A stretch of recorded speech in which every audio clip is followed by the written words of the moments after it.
and ghanima. Fay is that wealth which has been taken from non-Muslims from outside as a tax or as a reconciliation. That's called fay. So the whole amount will go to Baitul Mal. And ghanima, which came to the hands of the mujahideen in the battlefield. So 20% of that, it will go to the Baitul Mal, 80% will be distributed to the mujahideen. And then we talked about the ma'adin, the rikaz, and the kanz. So what is ma'adin? Imam Abu Hanifa rahmatullahi alayh, he has given the details of ma'adin, kanz, and rikaz. So he said that ma'adin is such a thing which is there in the earth naturally, like the gold, the silver, the copper, the iron, the bronze, the brass, yes, all these things. And then there are, Imam Rahmatullahi alayhi, he said that two types of ma'adin are there. Al-ma'adin al-saliba wal-ma'adin al-sa'ila. Al-ma'adin al-saliba, saliba means solid mines, like as I mentioned. And al-ma'adin al-sa'ila, the flowing minerals like gasoline, petrol, diesel, kerosene oil. So Imam Abu Hanifa and Imam Muhammad rahimahumullah, they are of the view that nothing is in that if that is found in an unclaimed land. If that is found in owned land, so that's for the owner. If that is found in government land, so that's for the state. But there is a land which is not claimed neither by an individual nor by the government. Got it? So that is al-ardul mubah. So in ardul mubah and in mubah, the general rule of Sharia is as-saydu liman akhazahu. They pray, P-R-E-Y. Prey is for one who caught it. So the fish in the ocean, whosoever caught it, he owned it. So same is the case of these mines. But as these were there in the land, Allah subhanahu wa ta'ala has put it. So 20% of that will go to the state and 80% will go to the one who found it. Got it? So now, the other thing which we talked about, that the jizya and the kharaj, kharaj is actually a tax which is fixed on agricultural land of non-Muslims in Islamic State. Got it? And jizya, which is fixed on individuals. And as I told you, and the same is the mazhab of Abu Hanifa, rahmatullahi alayh. As Sayyidina Umar, raziyallahu ta'ala an, he fixed 12 dirham annually on an earning hand, 24 on a medium guy, and 48 per annum on a rich man. That everyone who is working and earning, he has to pay 12 dirham per annum. That is nominal. That's what? Nominal. That's symbolic. Only to find out that they have subjugated themselves to the Islamic State. They are not traitors. They are not traitors. And 24 on medium, while 48 on rich. Doesn't mean he is Elon Musk or he is Waqas. So anyhow, but they are rich, even though Waqas, yes, he has little bit, but still he is considered a rich guy. So he has to 48, and Elon Musk will pay 48 as well. Got it or not it? Rasulullah sallallahu alayhi wasallam and Khulafa Rashideen Rizwanullah alayhim ajma'in, they use to give instruction about Ahlul Zimma, the non-Muslim citizens of Islamic State, to be soft and kind to them. Rasulullah sallallahu alayhi wasallam says, whosoever will cause a trouble to an Ahlul Zimma, فَأَنَا حَجِيجُ يَوْمَ الْقِيَامَةِ, I will contest case on the behalf of that non-Muslim on the day of judgment. So if Rasulullah sallallahu alaihi wasallam, he will contest against you, so what do you think? He said, because you caused a trouble to a non-Muslim who subjugated himself to Islamic State. And once again, to refresh your memory, that who could be the Ahlul Zimma in Islamic State? So according to Jumhur, Imam Abu Hanifa, Imam Shafi and Ahmad ibn Hanbal, rahimahumullah, the Jews, the Christians and the Majus. Because Jews and Christians, they are min allazina utul kitaba hatta yu'tul jizyata an yadin wa hum saghirun. So Allah subhanahu wa ta'ala says, قاتلوا الذين لا يؤمنون بالله ولا باليوم الآخر من الذين أوتوا الكتاب حتى يعطوا الجزية عن يد وهم صاغرون. So basically, the text of Quran is saying about Jews and Christians. But the hadith of Abdurrahman ibn Auf, radiyallahu ta'ala an, which he told to Sayyidina Umar, when an area of Majus and Magians were conquered, that what should be done with these non-Muslims. So he said that Amir al-Mu'mineen, Rasulullah sallallahu alaihi wasallam said regarding Majus, that sannu bihim sunnat ahlul kitab, treat them the way you are treating ahlul kitab. So thus, Sayyidina Umar radiyallahu ta'ala, he fixed zimma and tax on them as well and protected them. Got it? But Imam Malik rahmatullahi alayh, he says that every non-Muslim, even though if he is a mushrik like Hindu and Sikh and so on, so he said if he subjugates himself to Islamic State, so he could be considered Ahlul Zimma. So now all over the world, we are taking into consideration the mazhab of whom? Imam Malik. The fatwa is wal fatwa ala qawli Malik.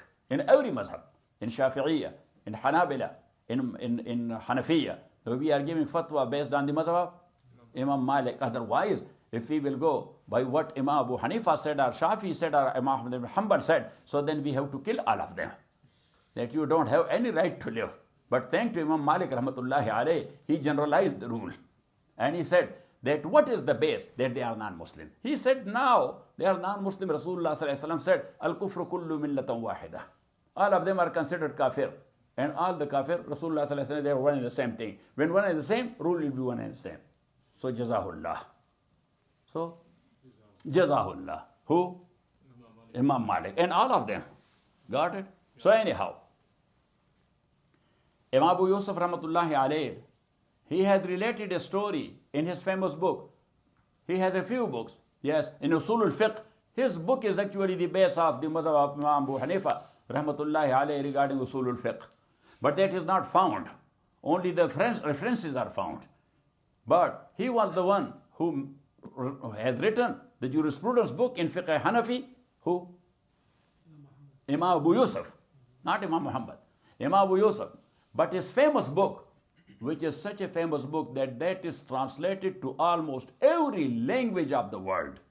That's such a famous book in revenue. And that is called? Huh? Mawli Yusuf, you are looking into the book. You saw it? Yes.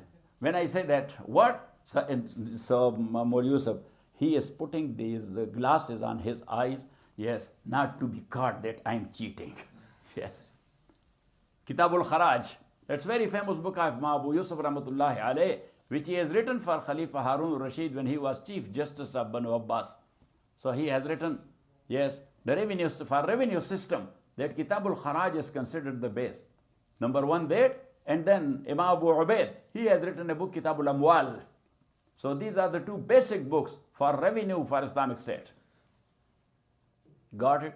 So in Kitabul Kharaj, Imam Abu Yusuf rahmatullahi alayh, he has related a story that Sayyidina Umar, raziyallahu ta'ala, he was going on his way somewhere. So he saw an old man bent, holding a stick in his hand and knocking a door. Yes, and he was almost half blind. Yes, so he was doing like this. Yes, and he has a bowl in his hand and putting it inside, means he was begging. So Sayyidina Umar, raziyallahu ta'ala, he saw him. And he came to him and he put his hand on his shoulder. And he said, man, ma hadha dhullu wal hawan. Why this begging? You are putting yourself dead down. Begging will put you down. Human has his own honor and dignity. That's against the honor and dignity of a human that he will be begging. So he said, ma hadha dhullu wal hawan. So he didn't notice that is Amir al-Mu'mineen. He said, Az-Zimma. What he said? Az-Zimma, the tax. Because the time is very much close to pay the tax. And I have been turned blind, and I am too weak, so I cannot work, and I have to pay the zimma. So Sayyidina Umar radiallahu anhu, right away he said, Allahumma ighfir li ya Rabb, inna lillahi wa inna ilayhi raji'un. And he got his hold and he said, come on. He brought us to masjid.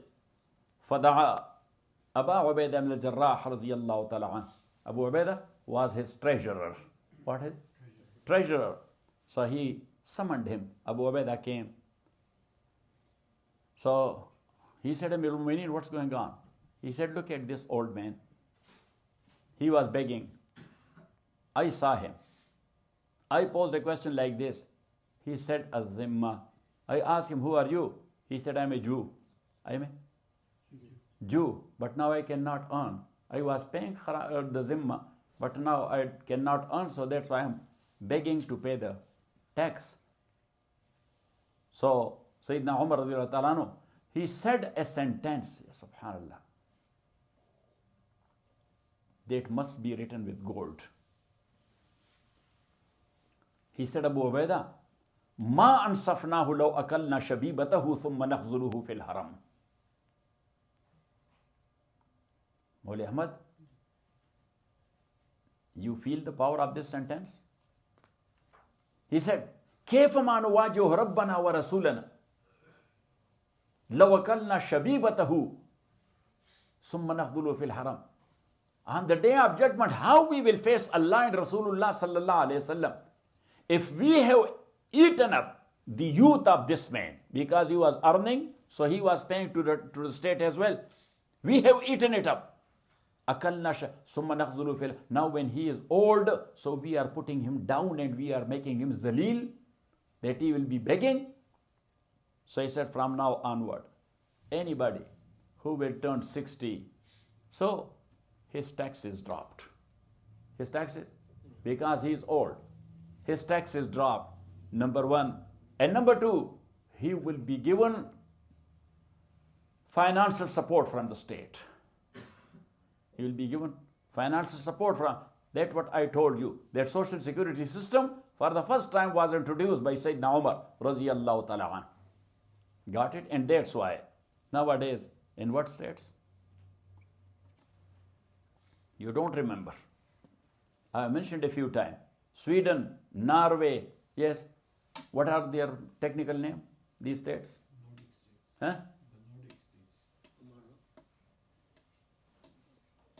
There is a special name for that. The state's name? Scandinavian countries. These are called Scandinavian countries.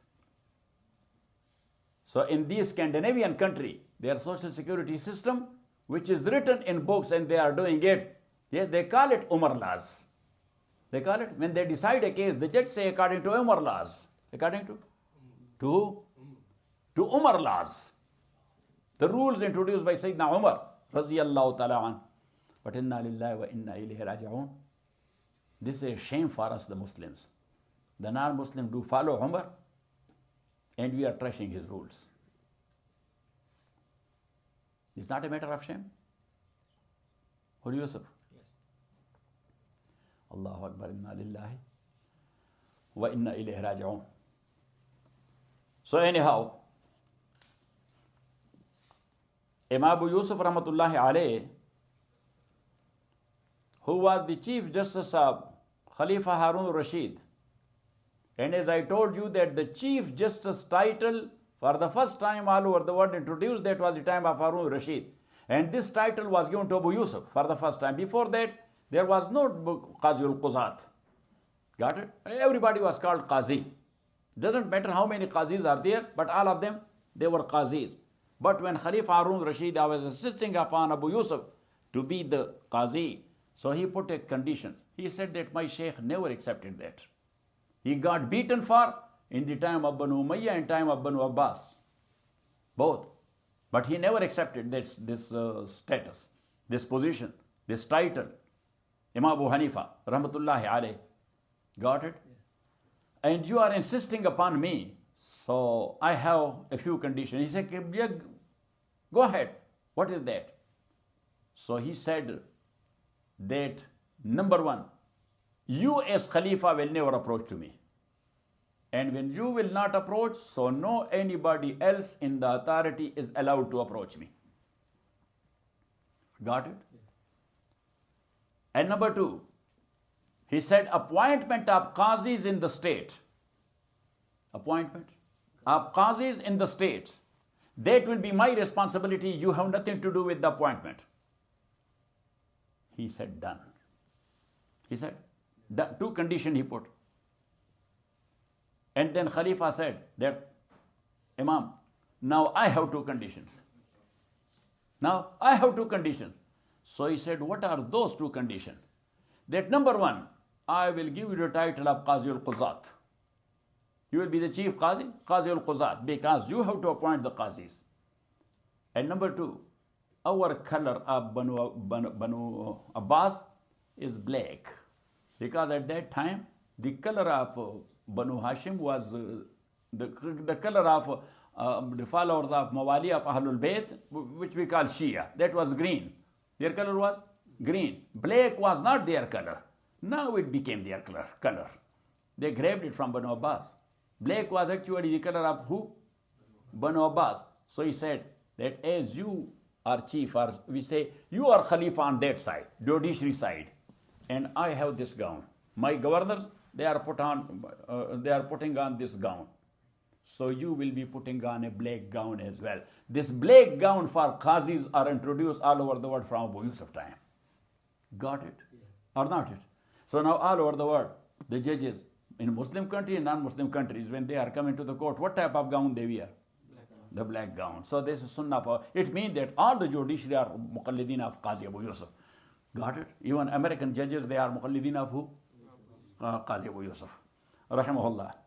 So he wrote a letter to Harun Rashid that Amirul Mu'mineen, be kind towards the Zimmis, non-Muslim citizens. Inquire about their situation, so they may not be dealt unjustly, nor they may be tortured or teased. If there is some responsibility you are putting on them, it must be to their approach, not beyond their scope. And that is not allowed to take anything extra from their belongings, but only the zimma which the state has fixed. And Sayyidina Umar, when he was on his deathbed, so in his wasaya, one wasiya was about Ahlul Zimma, that please, ittaqullah fi Ahlul Zimma, fear Allah regarding non-Muslim citizens of Islamic State. Don't do any injustice to them. And Allama Mawardi, you know Allama Mawardi? He is as famous in social sciences and especially in political science as Allama Ibn Khaldun, Allama Abul Hasan al-Habib al-Mawardi. And his book is considered in Islamic politics the best. In that book of mine, not available here. The Urdu one is available, Islam or Siyasat. But the English one is not there, Sharia and politics. I have mentioned there that what Allama Mawardi said about this thing regarding political system. So Allama Mawardi, he has narrated that Rasulullah sallallahu alaihi wasallam in his last time, he said a kalima, ihfazuni fi zimmati. Ihfazuni, protect me in my zimma, mean what I told you about non-Muslim citizen of Islamic State, please be very strict to that.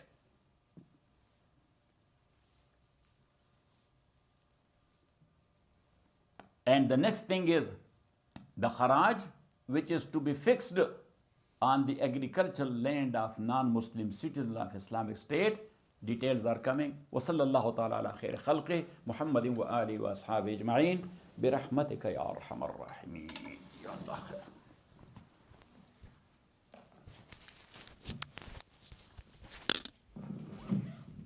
Ustad, assalamu alaikum. Come on.